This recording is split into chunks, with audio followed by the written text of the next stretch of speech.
অনুষ্ঠানের আনুষ্ঠানিক রীতিনীতি বজায় রেখে এখানকার বয়োজ্যেষ্ঠদের আমার নমস্কার এবং ছোটদের আমার ভালোবাসা। আসলে এত সুন্দর একটা মহল এমনি এমনি তৈরি হয় না। এর পেছনে যেমন পরিশ্রম লাগে তেমনি ডেডিকেশন লাগে।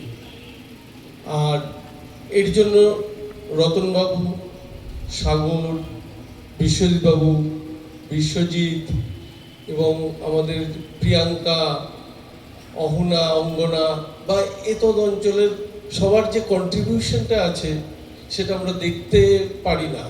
আমরা অনুষ্ঠানটাই এনজয় করি, উপভোগ করি, আমরা তাই করি আজকে।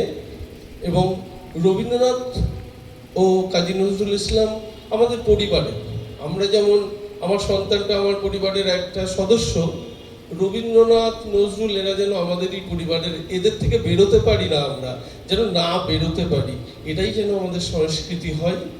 এই বলে আমি আমার বক্তব্য শেষ করছি। নমস্কার।